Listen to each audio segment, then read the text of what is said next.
Cayupanqui.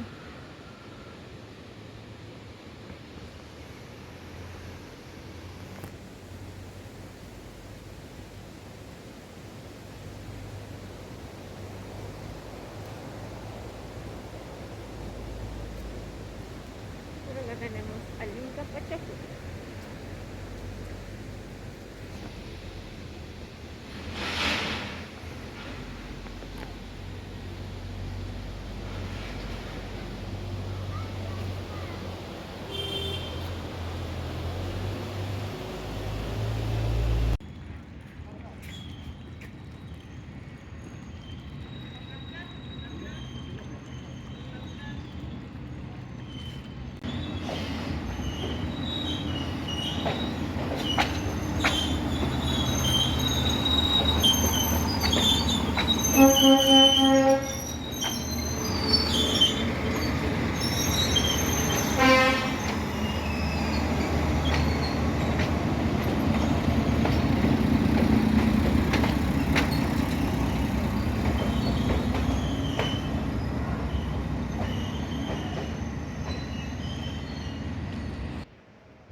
Llegamos a la parte final de la estación.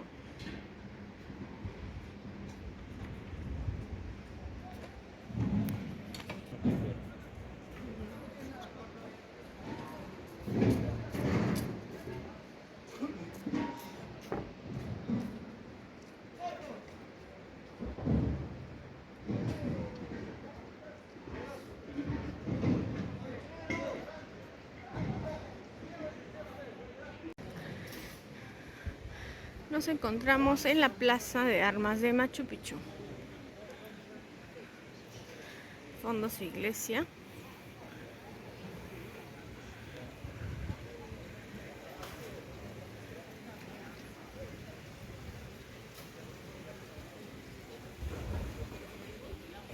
Una hora más estamos saliendo allá a Machu Picchu, una hora más todavía.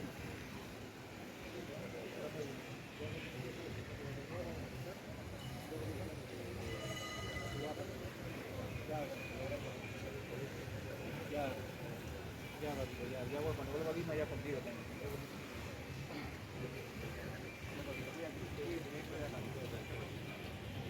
Ah, la tabla, ¿no? Una feria.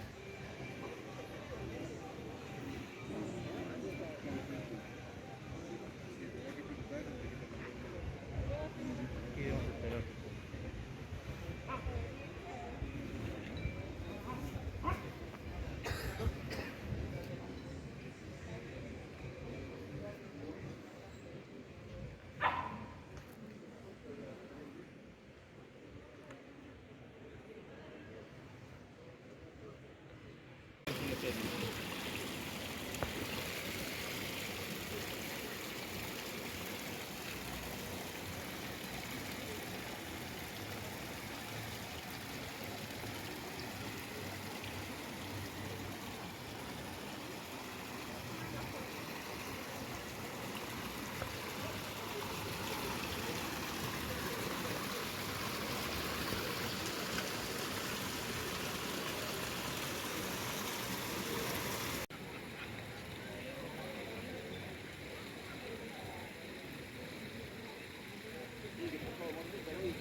have over 18,000 species.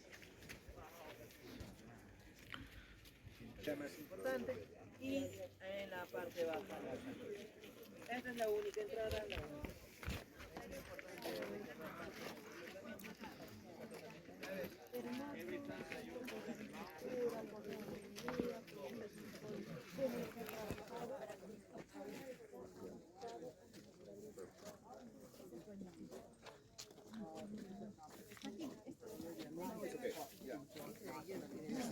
If we follow the circuit number 3 or 4, which is Ryan in front, it's a really shortcut, and views are nice, but not like iconic. Yep. So how long is That is the most remarkable mountain, Huayna Peak. Few people die climbing the mountain, but not because they were climbing, because they were taking pictures by using their self sticks. Understand? They lost the balance and also trip over. Understand? Only because of that. Those bodies are very important. De rocas no es Inca original. El camino Inca original viene por las montañas, por la parte de allá arriba, y vamos a ver parte de ese camino. Y vamos a caminar parte de ese camino, por lo menos unos 50 a 60 metros. ¿Ok? Este camino se hace ya en 1995 con la finalidad de uno, llegar a la parte superior donde son las fotos clásicas, panorámicas o postal.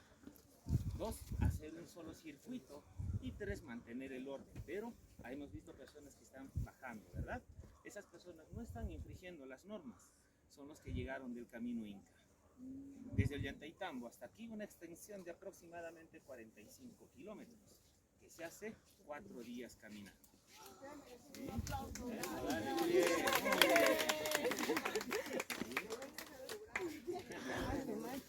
bien. Con esto la utilización de bastoncillos porque les ayuda también a tener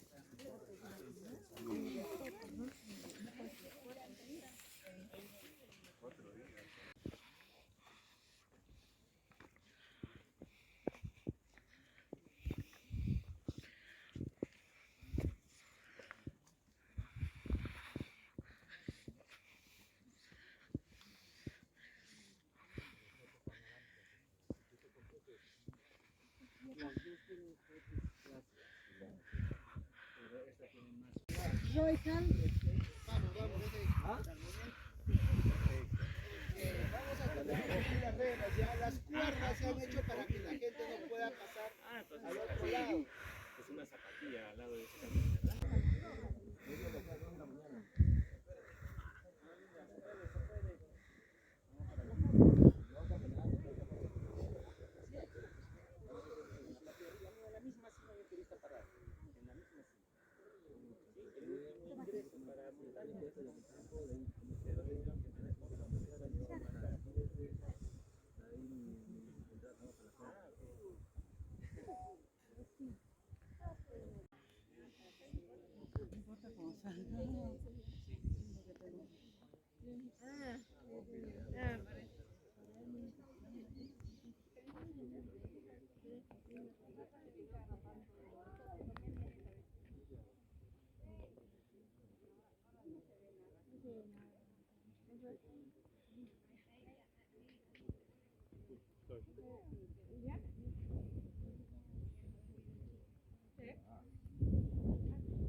Machu Picchu, aquí estoy.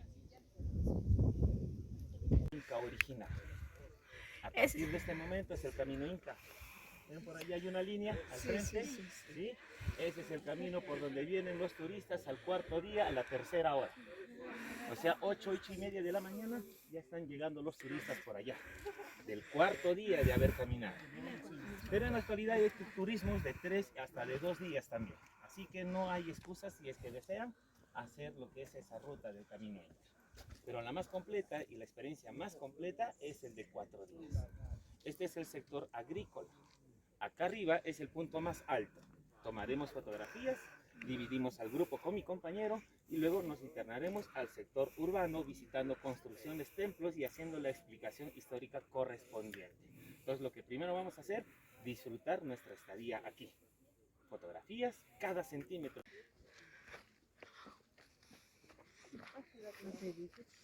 Huayna Picchu, ¿a cuántos metros está? 2.860 metros sobre el nivel del mar. 1800. Machu Picchu, ¿lo quieren conocer? No es la ciudad. Esa es Machu Picchu. Esa montaña llamada Montaña Vieja.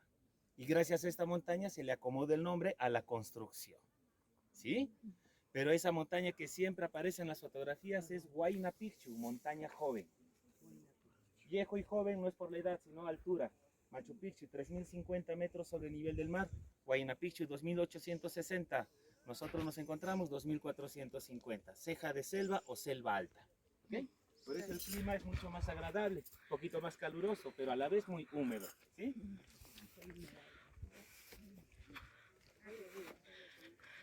¿Y esta parte agrícola cómo funcionaba? Esta parte de las piedras. Ya, claro, en la parte de arriba con imágenes los vamos a explicar de mejor. Llamitas vamos a encontrar aquí, ¿ya? Pero primero nos vamos a juntar en un lugar estratégico. Veamos por acá.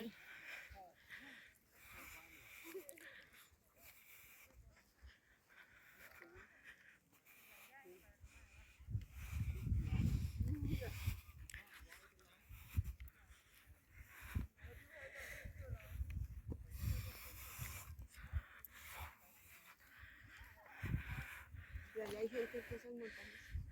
Y ahí están turistas, ¿ves? Que ya acaban de llegar a la cima. Por aquí grupo, por aquí, por favor, todos por aquí. Y aquí.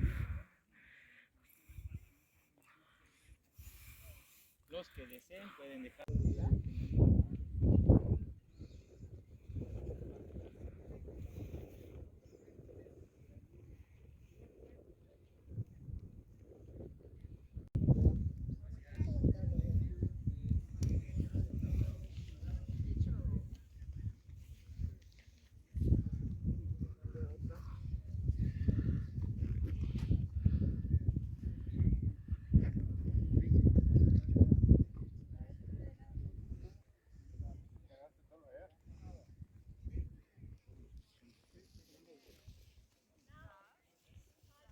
De Brasil hasta el Atlántico.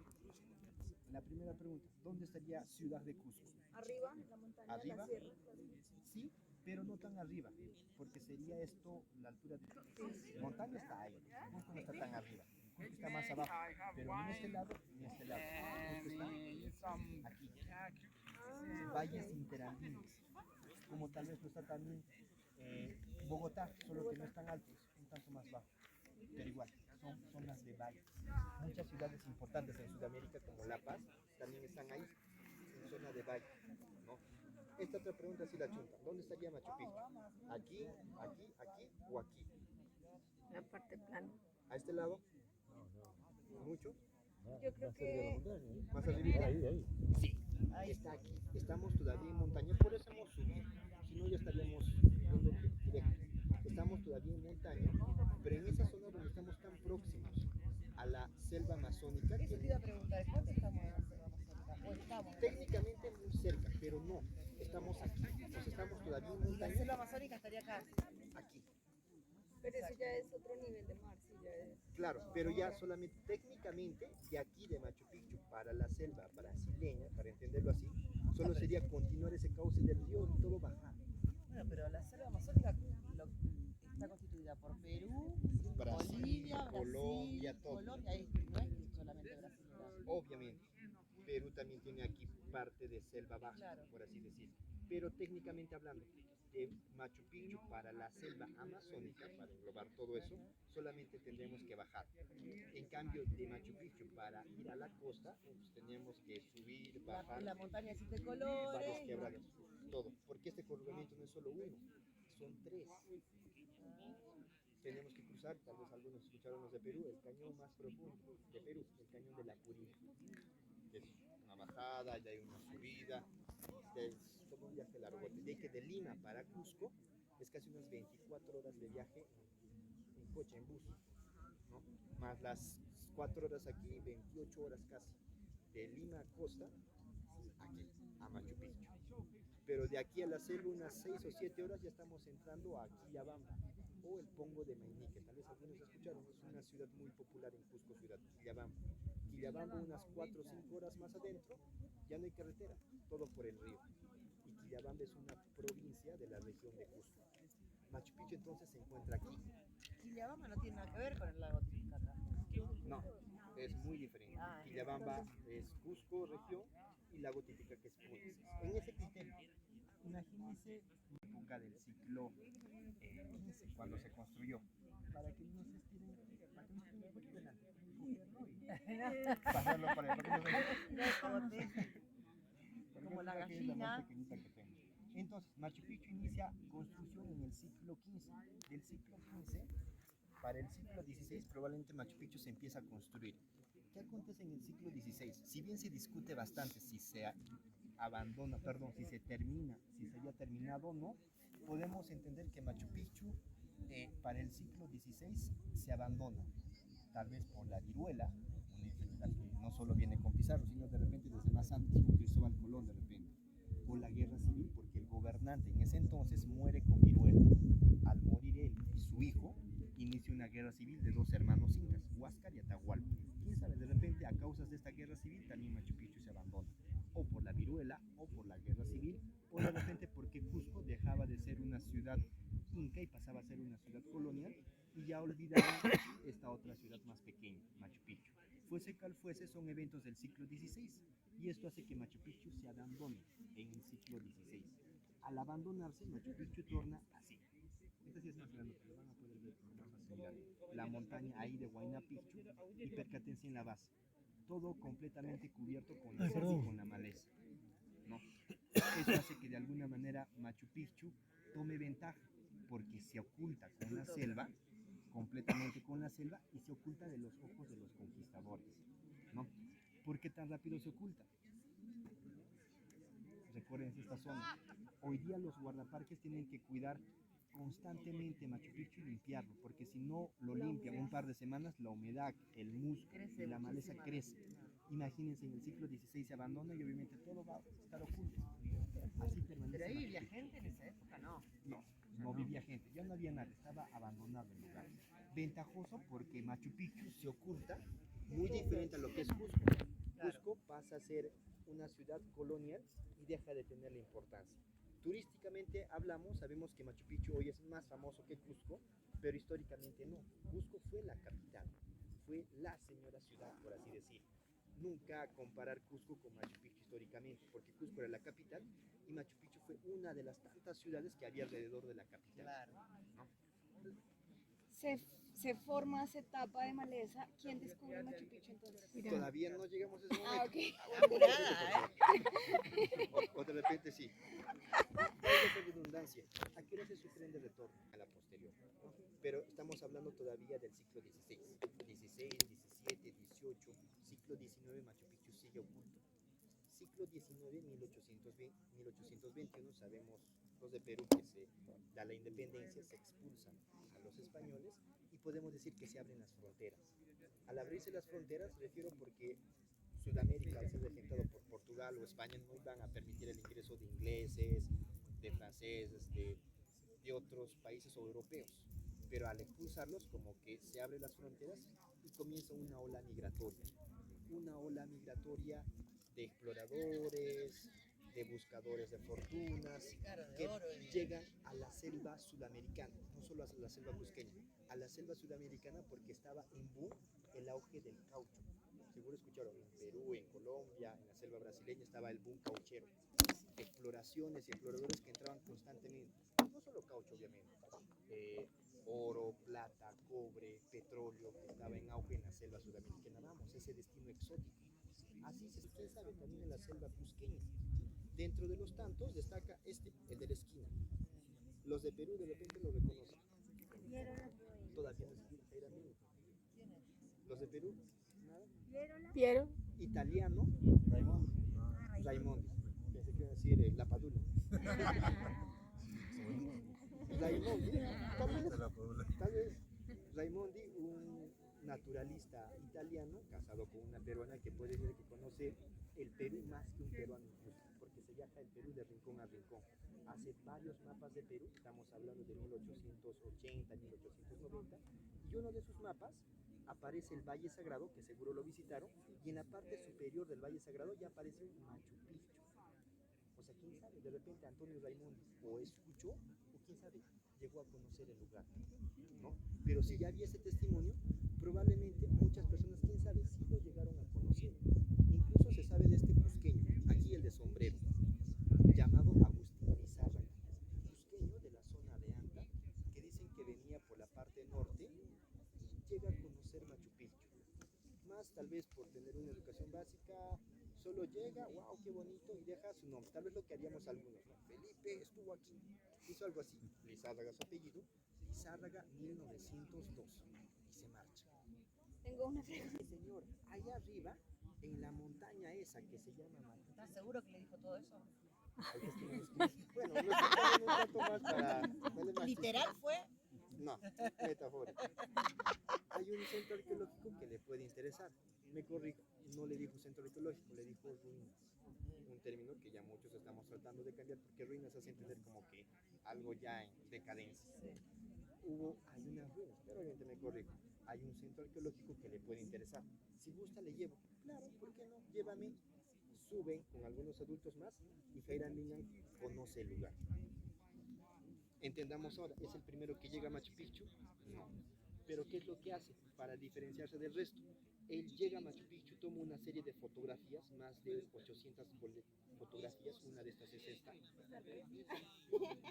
la que les mencionaba, y de alguna manera regresa a Estados Unidos y pide un soporte económico de su universidad, valga redundar, él era profesor de historia en la Universidad de Yale, y con un soporte académico de la National Geographic regresa a Perú, a Cusco, el próximo año, 1912, para hacer la primera limpieza y excavación de Machu Picchu.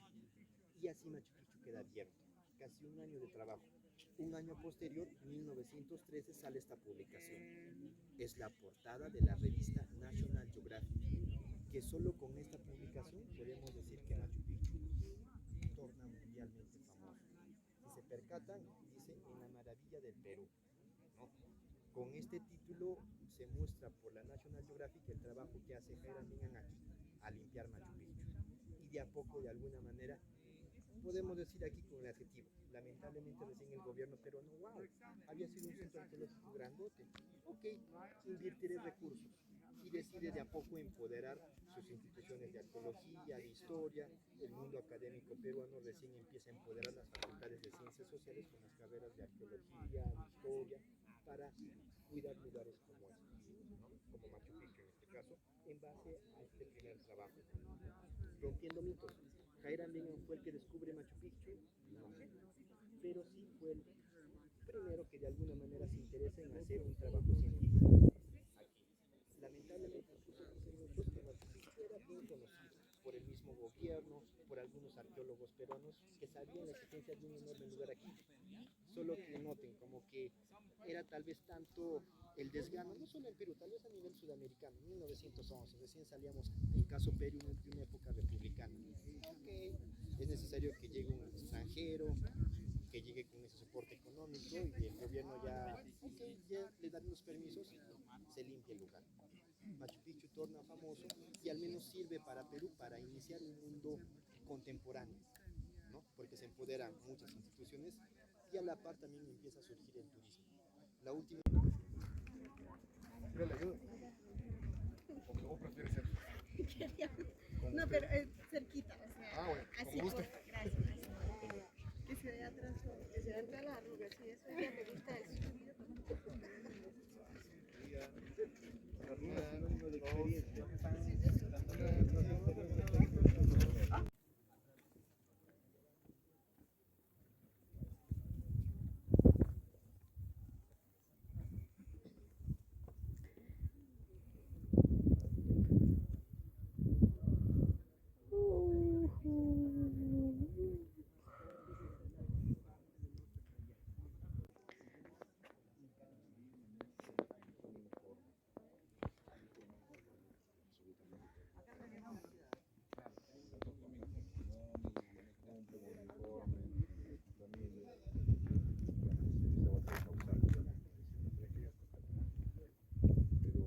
Yo quiero buscarle algo así al doctor, porque de buenas a primeras decirle, simplemente porque no ha estado cumpliendo, digamos, con su función y con su labor, digamos,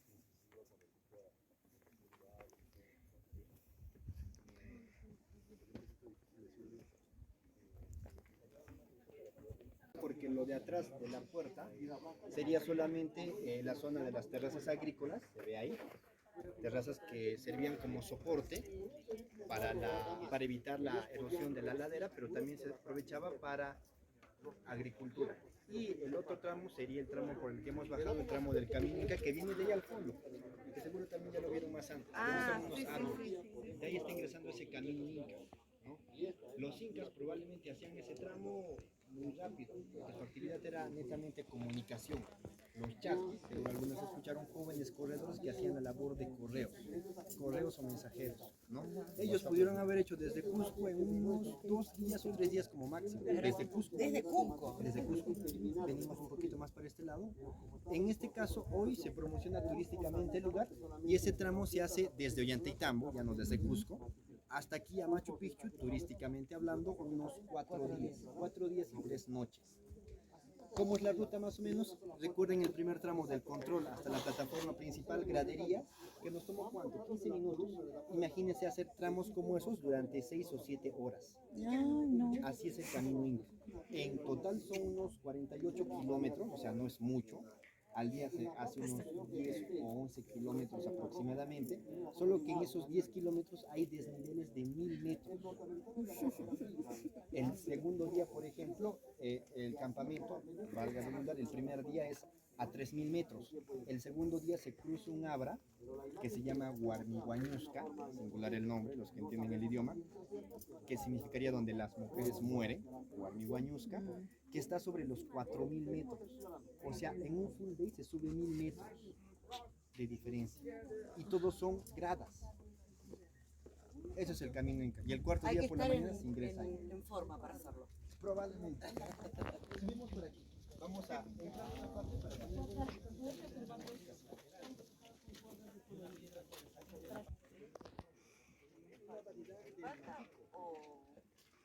Piedra, contigo te la bajan con el cal o con otra piedra.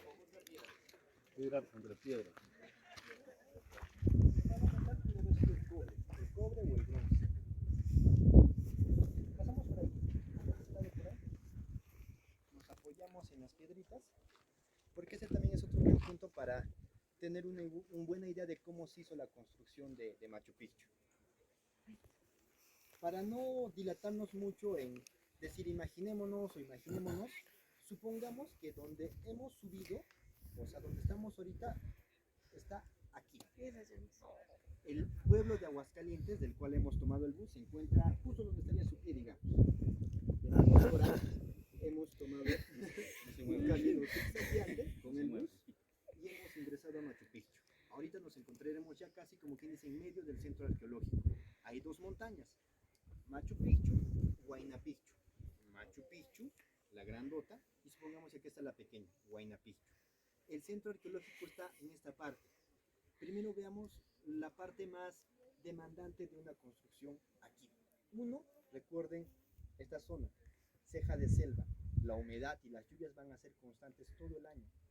Muy temprano por la mañana, usualmente los que entran en el primer turno, de las 7 de la mañana, mi primer turno por ejemplo, siempre amanece casi nublado.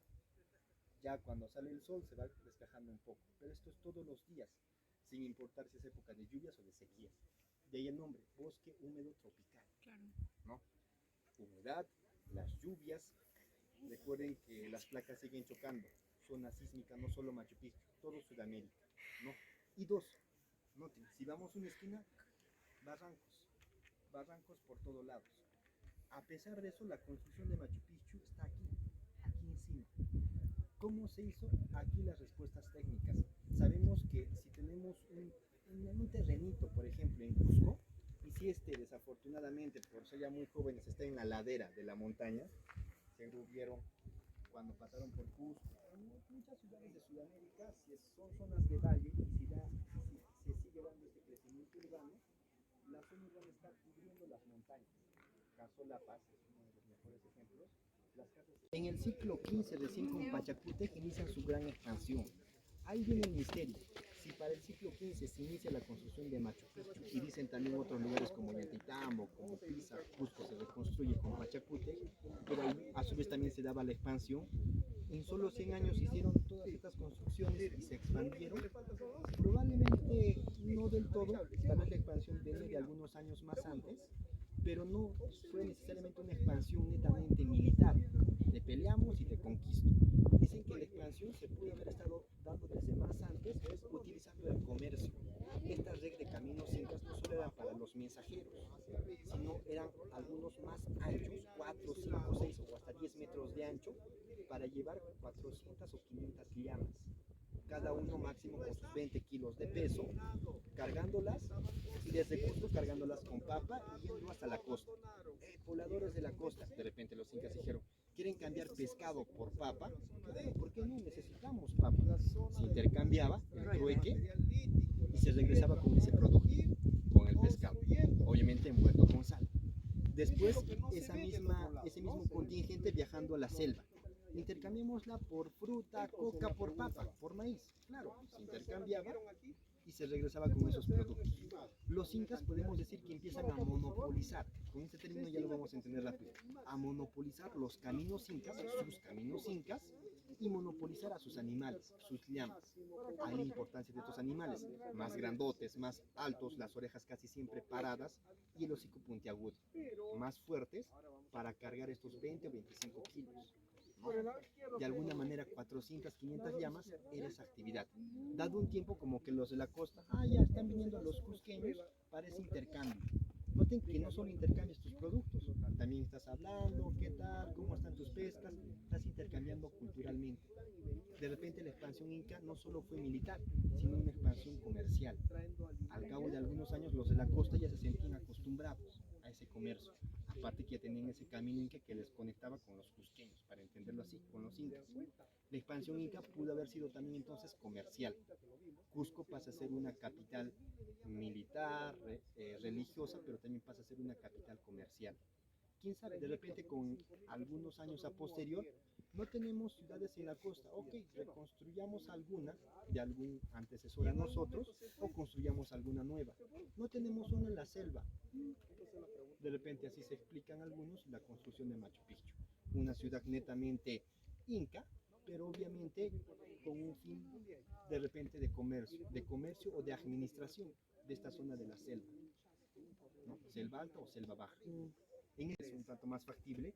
Si el camino ya está fijo, muchas llamas van solas, sin pastor. La llama macho adulto ya tiene tanta experiencia en la ruta que va y guía al resto de llamas con el sonido de la campana. De ahí que ella como que se le rinde ofrendas, se le trata como el jefe. La llama líder, se le llama. Cuenta un Caballo, burro, acá nada. No habían, los caballos estaban del siglo XVI. Cuenta un antropólogo moderno de la Universidad de Cusco que dicen que a esa llama macho se le llamaba Enca, tenía el espíritu del Enca. Dicen que era como una especie de espíritu que la misma naturaleza le brindaba para que desde pequeñito desarrolle dotes así de líder. Y si ven, entre las llamas, alpacas, ovejas, siempre las llamas están así, más atentas. Y son las más propensas a escupir. Entre las otras siempre va a haber una que va a destacar más incluso. Esta es la que, este seguro desde cría va a ser ese Enca. Soporta este antropólogo que el término Inca deriva de Enca. ¿No? Enca, que sería como una especie de líder que cataliza una energía social, ¿no? Noten, un concepto diferente al clásico concepto de rey que entendemos desde un mundo europeo, ¿no? Hay el primer criterio, nuestro entendimiento de los incas no viene de los incas, viene de los cronistas. Esa parte hay que resaltar bien porque ellos al hacer la crónica tenían un concepto. Ellos decían, ok, vamos a hacer la crónica, pero a manera de justificar que nosotros somos los buenos, ¿no? Y de repente su crónica, con esa intención o sin esa intención, se tergiversa. De repente intencionadamente o sin intención. ¿Por qué digo sin intención? Porque noten que son dos mundos diferentes. Como para una mente europea, muy metida en la Edad Media, va a entender conceptos antiguos, como este Enca que estoy diciendo, ¿no? Incluso entender que los pocos que llegan letrados, en su mayoría eran sacerdotes de la Edad Media, cómo entender bajo un parámetro social europeo una historia inca, porque para ellos un imperio es Roma, un imperio para ellos es el imperio británico, de repente algo más moderno, pero llegan a Sudamérica y sorpresa, otro gran territorio, pero este imperio carecía de caballos, carecía de acero, carecía de un concepto de moneda, carecía un concepto de mercado, de libre mercado, de compra y venta. Wow, ¿qué tipo de sociedad es esta que no tiene los elementos que mis sociedades europeas tienen? Como no la puede entender, tiene que utilizar simplemente su sesgo y sus prejuicios. Hay de repente que la versión de la historia no es la idónea, ¿no? Y hay el complejo tema de hablar de religión inca. ¿Cómo hablar de religión inca si el que nos cuenta la historia es un sacerdote católico, ¿no? Hay de repente mucho más el misterio de Machu Picchu, porque no hay fuentes escritas. Todos son fuentes arqueológicas que solamente van a ser deducciones, ¿no? Conclusión, ¿qué fue Machu Picchu? No se sabe.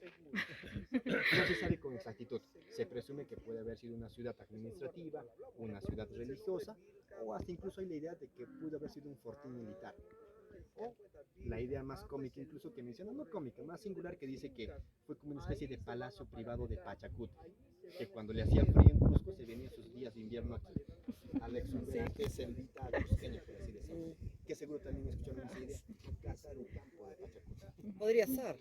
Que también podría ser, y si es bien sustentada, puede ser así. De Pachacute.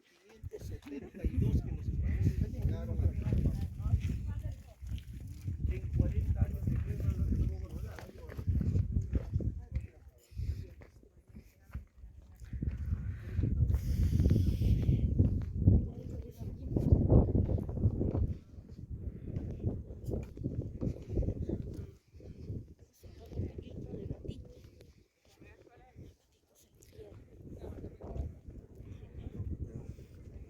Canteras, o el sector roquedal, por así entenderlo, el sector donde se extrajeron los bloques de piedra.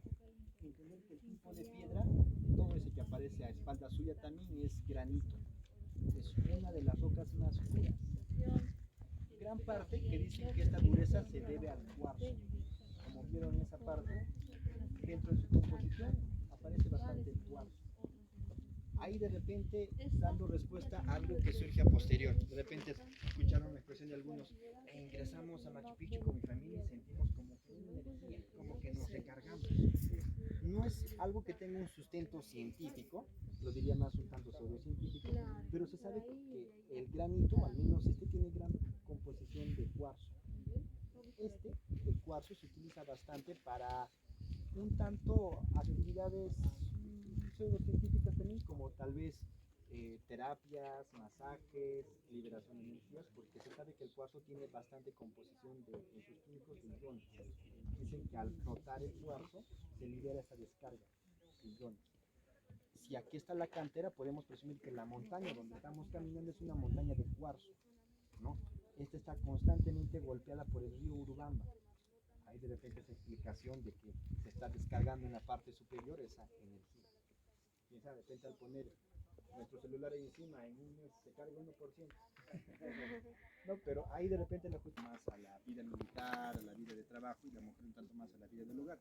Probablemente, de que se presume que siempre había más porcentaje de mujeres que de varones. ¿Pero medio de edad?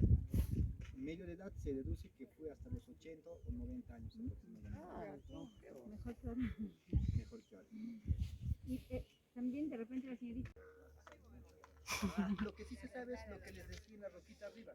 Estamos en una esquina de Machu Picchu. O sea, de aquí para adelante está ese barranco que les decía. Y percátense, en ese barranco está ese amurallamiento. Pero ahí también se graban. No, noten que al ya ser muy inclinado, como que ya no va a haber un agricultor que quiera trabajar aquí. Tal vez en las primeras, pero noten que más abajo se vuelve más angosto. Hay que de repente estas terrazas, solamente abrimos un espacito por ahí, por favor. Estas terrazas solo servían exclusivamente como muros de contención. Están viniendo desde gran parte y ahí para cubrir la ladera, y algunos están viendo que si no hay un 60% del esfuerzo está abajo y en los laterales, ¿no? Imagínense de manera amena, el último que estaba allá abajo, falta una piedra para este último muro, toma, muy grande. Cabecea. Si sabía nadar, salvaba, si es que llegaba vivo abajo. Si es que caía al río.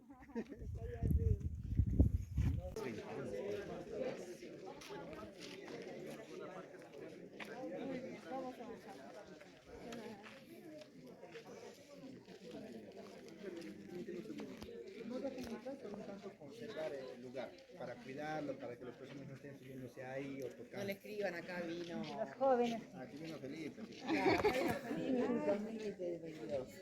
Ahondando eso, antes de responderle, en esa ventana al fondo, la tercera comenzando, o bueno, la primera comenzando de la derecha es en donde se encuentra esa inscripción, Lizárraga 1902, que el mismo Jairo Vingas, aparte de olvidarse, ordena borrarlo.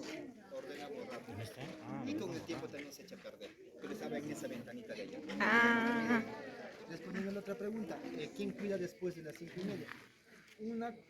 Esta parte de aquí, Una moladora. claro. Parece como un ceremonial. A manera de también ya asociar la idea de estas partes. Primero, mi parte personalmente más compleja, porque se presume por los arqueólogos que es la zona religiosa. Obviamente nos haría entender de hablar de religión. Antes de cubrir ese tema, algunas deducciones. Esta habitación que se ve que no tuvo tejado, se presume como la habitación o el templo mayor, porque tiene una roca justo en el medio que haría manera de altar. Coincide porque justo atrás hay una pequeña sala que los arqueólogos le llaman como la sacristía, donde se puede haber guardado los objetos o las ofrendas para liderar aquí las ceremonias. En cambio, esa posterior, Hiram Bingham la llamó como el templo de las 3 ventanas. La única que tal vez es considerada como secundaria, porque sí tuvo un mástil ahí en el medio que soportaba un tronco horizontal, que soportó tal vez un techo. Al tener un techo, a diferencia de esto, puede haber sido de características secundarias, ¿no? No vi la soga y me voy a ir a asomar por la ventanita. Y al fondo, un acabado más rústico que se presume que pudo haber sido como casa del sacerdote. Entonces, este fue de lleno de ceremonial y religioso. El patio. Claro, la plaza principal o el patio principal. Pero aquí entendieron los términos que utilicé: templo mayor, altar principal, sacristía. No, son términos que lo utilizamos en una iglesia católica. Entonces, eso es lo que hacemos hasta la fecha. Lamentablemente, nuestro concepto religioso de los incas también está muy envuelto por interpretaciones de sacerdotes católicos, ¿no? Hay de repente el problema histórico, porque los parámetros de pensamiento no solo varían de contexto en contexto, sino también en tiempo. Aquí el mejor ejemplo: sacrificios humanos. Sí se puede hablar los detalles técnicos, si se cortaban, si se abrían sus vísceras, se pueden hablar los detalles técnicos que sí con arqueología se puede evidenciar, pero ¿cómo hablar del concepto que tenían ellos respecto a sacrificio? Algo abstracto. Para nosotros, hombres del siglo XXI, sacrificios, todos, wow, matar a nuestro próximo, no lo aceptamos, rechazado socialmente en nuestro contexto. Pero sorpresa, de repente para ellos, para los incas era otra. ¿Por qué? Porque la mayor cantidad de momias que se encuentra tenía buena dentadura, lo que hace deducir que tenían buena alimentación, buena Que eran salud, personas eran de- jóvenes y eso probablemente sí. si tenían una buena calidad de vida, eran nobles. ¿Quién sabe? O sea, no eran los pobres. ¿Quién sabe? De repente sacrificios para ellos no significa lo que para nosotros es, sino de repente era, wow, voy a sacrificarme para mis dioses, qué privilegio. Ahí lo que les diría, varía un concepto de acuerdo al lugar y al tiempo. De repente lo que para nosotros es 6, para otra perspectiva va a ser un 9. ¿Cómo hablar entonces de religión inca? Si va a ser muy interpretada desde distintos focos. Y 2, los incas lamentablemente no dejaron un escrito de decir, así era mi religión. Ahí sí sería la información genial. Ah, la religión inca es la religión Nunca inca. Es esta. encontraron ninguna escritura, nada. Se encontraron y se llamaban los tocapos. Es una presunción porque eran tablones de madera con inscripciones geométricas. ¿Cuál es el problema de esto? Había un lugar en Cusco que se llamaba Poquencancha, al norte de la ciudad de Cusco, que eran, dice que como una casa así, muy suntuosa, donde solamente se guardaban tablones con inscripciones geométricas. Pizarro, por testimonios del cronista Ciesa de León, dicen que al escuchar de esta casa, ordena quemar en cancha. Entonces se pierde esa evidencia, ¿no? La otra evidencia, los quipos, seguro escucharon, una especie de cuerdas en donde pendían otras cuerdas con nudos. Eso sí se sabe que era el sistema de contabilidad de los incas, pero se tiene registrado a nivel el mundo, porque los quipos ya hay en museos privados en Europa, aproximadamente 250 quipos. De estos 250, 10 de ellos están entrelazados. Rompe ese criterio de que cada uno es independiente y que valen cifras numéricas. De repente estos entrelazados, que solo son 20, pudieron haber significado letras. Esta y esta también, y esta forma, van a ver que tiene como que esta forma. O sea, esto estaba ahí, un poquito más para atrás, para que esta parte encaje perfecto. Para esa fricción, probablemente esa piedra de adentro, como una especie de piedra rodante. Vean un poquito de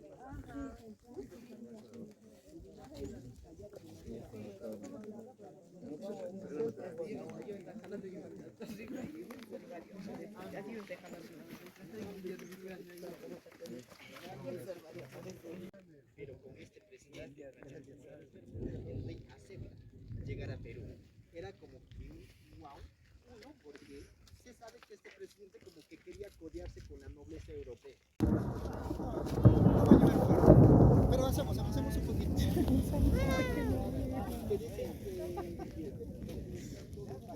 Todos los así.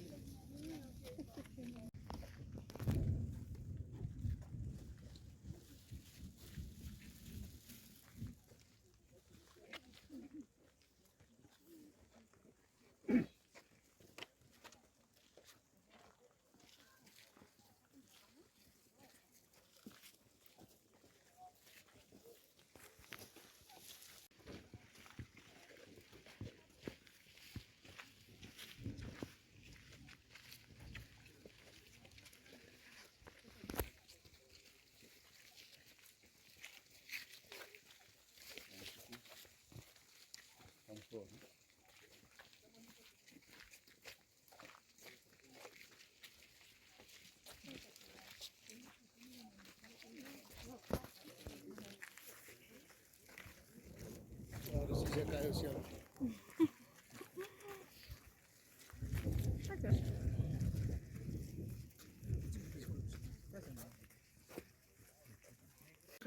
Los peruanos, Alejandro Toledo, se da el lujo de venir en helicóptero para una de sus reuniones aquí, a Machu Picchu. ¿Cuándo fue eso? 2001. Como que pieza de roca ahí natural está tallada copiando el diseño de la montaña que está atrás. Ahorita justo ya las nubes ya la han cubierto, pero esa como que casi tiene la misma forma de esta roca aquí, ¿no? Tal vez la considerada más sagrada aquí porque hoy en día se discute bastante si Machu Picchu, se sabe que no es el nombre del lugar, es el nombre de la montaña primero, pero se discute por los lingüistas que si está en quechua original. Porque dicen algunos que montaña no significa pico, porque pico es la variación o la rotación de pico. Pico, era la cumbre, pico, picu, pichu. De repente, bajo ese criterio, montaña no es pico. Dicen los lingüistas que montaña sería orco o putu, que serían los otros términos que refieren mejor a montaña. De repente, Machu Picchu se le ocurre a alguien llamarlo así durante la época colonial o la época republicana, ¿no? Bajo este criterio descartamos entonces que las montañas pudieron haber tenido ese nombre en la época inca. De repente esa montaña sí, esa montaña comentan algunos historiadores que se llamaba Yanantin. Yanantin, que no tiene una traducción exacta, se puede entender como Yanantin más Intin, que se traduciría más como un concepto.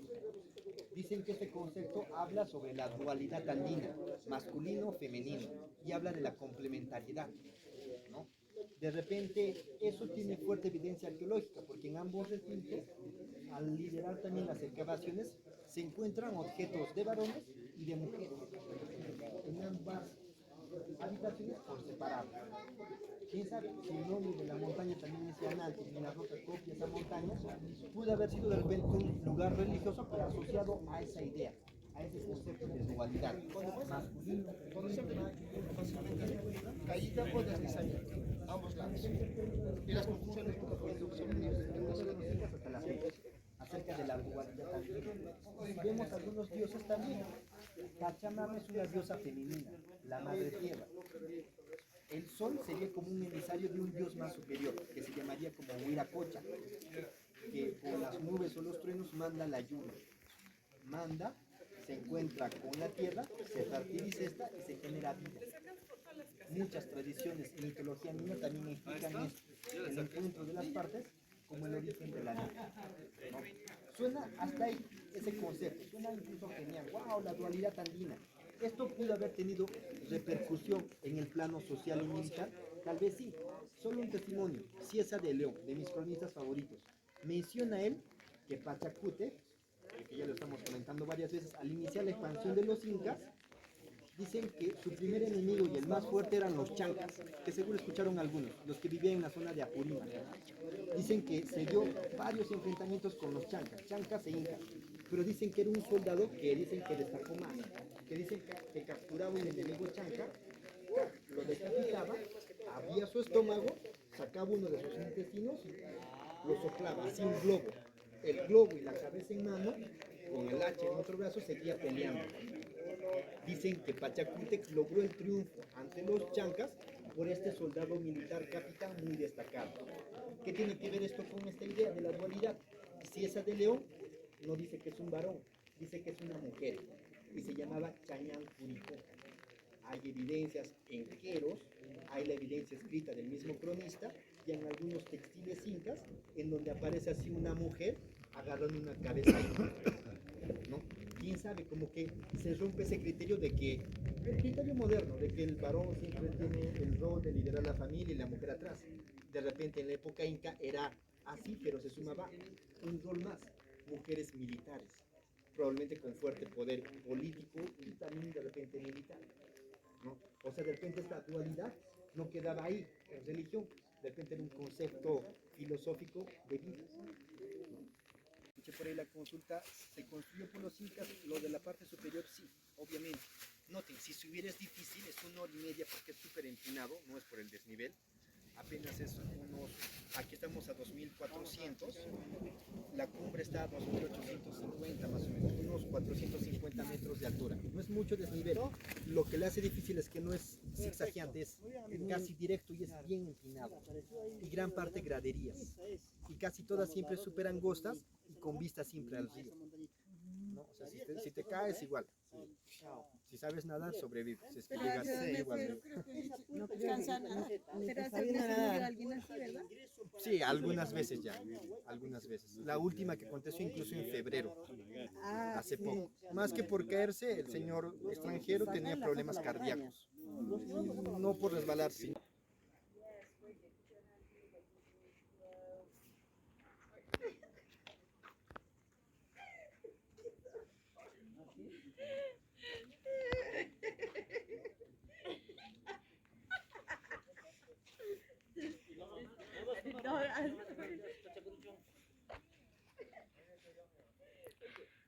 Machu Picchu, Machu Picchu. Wow. Bueno, nuevamente va a volver la lluvia.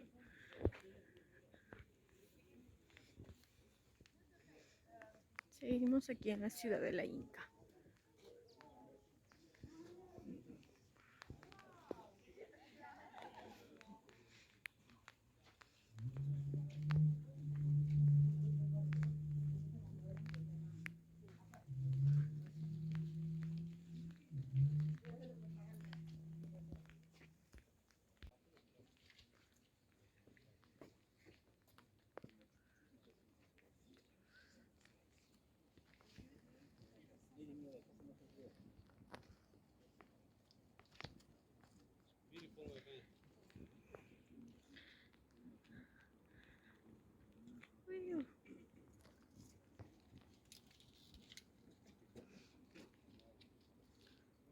El río Urubamba.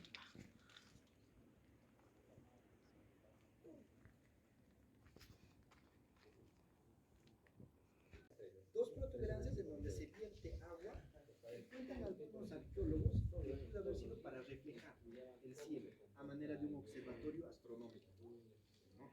Más hay evidencias que este lugar pudo haber tenido un techo, entonces se rompería ese criterio. Otros dicen que se vertía chicha, la chicha, esa cerveza de maíz, se echaba ahí y cuando el sol estaba bien incandescente se evaporaba la chicha. O sea, el sol estaba bebiendo de esta ofrenda. Otros mencionan que en esta zona, por tener un acabado más fino, a diferencia del sector urbano, pudo haber estado aquí la Ajiahuasi. Algunos tal vez escucharon ese término, Ajiahuasi, casa de las escogidas. Una especie de convento, lo que entendemos ahora, en donde solo vivían mujeres, en donde hacían ofrendas a las deidades femeninas. Probablemente ahí de repente hacían el teñido de sus textiles. Muchos mencionan que pudo haber servido para eso. No hay mil ideas. ¿Recuerdan el niño Pablito Rechardo? Él también tiene una teoría. Al llegar con Jaira Mina le dice, señor Mina, de repente no son observadores astronómicos, de repente son morteros de agua, o perdón, morteros para moler granos, o batanes, como lo llamamos acá. ¿No? Noten, hasta el mismo niño también tiene su teoría entonces. Eso es Machu Picchu, en general. También es muy factible, muy propicio de tener mil especulaciones respecto a este lugar. Si este Todo lugar, depende de quién lo escriba. claro, que lo escriba y siempre y cuando tenga las evidencias correspondientes, ¿no? O sea, se puede entender Machu Picchu como una ciudad, como una zona administrativa, como un fortín militar, o como lo que les decía, el palacio privado de Pachacute. Muy bueno. Eran para apoyar el techo, para amarrar las vigas del techo. Lo que estaba dentro probablemente hubieron o sirvieron para colgar cerámicas. Hay una cerámica que no tiene una base plana, tiene una base puntiaguda. Se llama el puño. Comúnmente le llamamos como aríbal. No tiene una base O plana. sea, son percheros. Probablemente. En la época ahora. Sería. Perchero súper duro. Está bien, desde luego. Son percheros.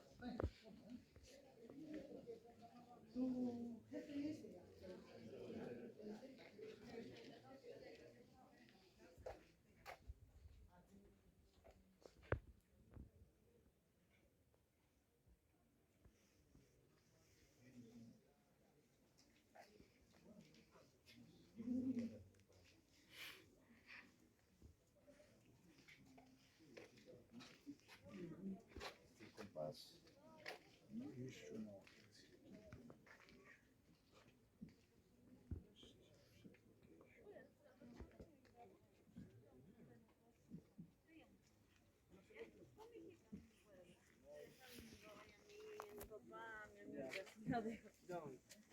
Ya te llamo, me timbras, no, cualquier cosa. Ya, Bertón, Ya, Catherine. espérate. Chao. Mañana, ¿dónde vas a estar? ¿En qué punto? Mañana no voy a trabajar porque ahora en la noche vamos a hacer turno de noche en mi propio. Turno noche, ¿sí? Ajá, y mañana es libre.